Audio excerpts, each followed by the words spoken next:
থেকে বা সায়েন্স থেকে এই বাংলাদেশে সবাইকে দশম গ্রেড দেওয়া হয়েছে, কিন্তু দুর্ভাগ্যের বিষয় আমরা এসএসসিতে সায়েন্স পাস করেও 4 বছর মেয়াদি ডিপ্লোমা কমপ্লিট করেও আমাদেরকে এখনো দশম গ্রেড দেওয়া হচ্ছে না।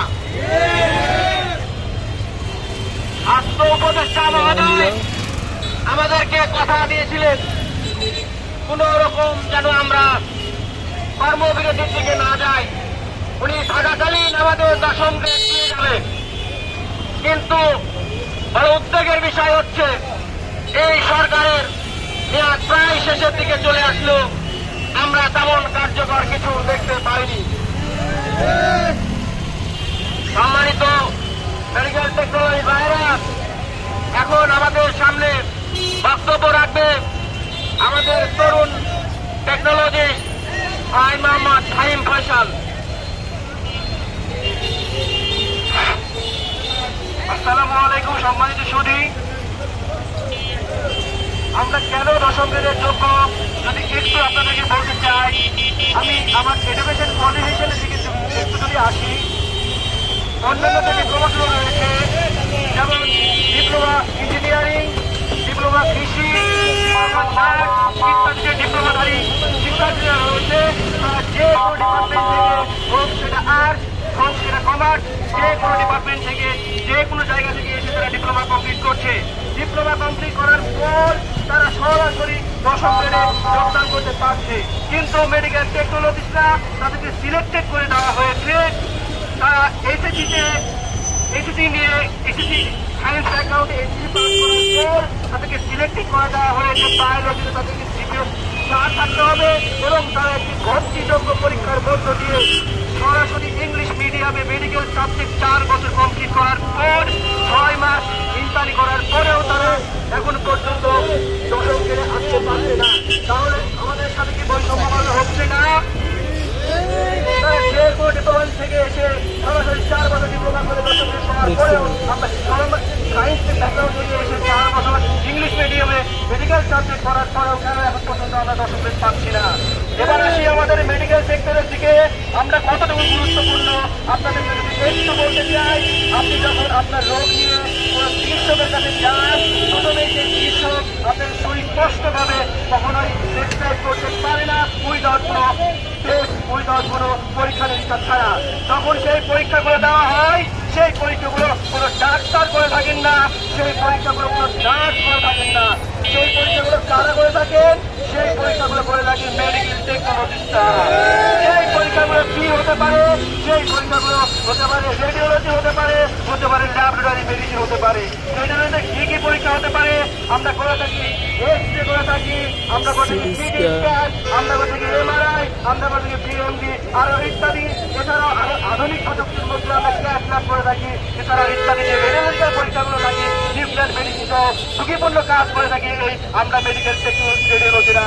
এছাড়াও রয়েছে আমাদের ল্যাবরেটরি মেডিসিন, এখানে সকল ধরনের পরীক্ষা নিরীক্ষা, ব্লাড কালেকশন থেকে শুরু করে ব্লাড টেস্ট সহ শুরু করে সকল ধরনের পরীক্ষা নিরীক্ষা করে থাকি এই মেডিকেল টেকনোলজিস্টরা।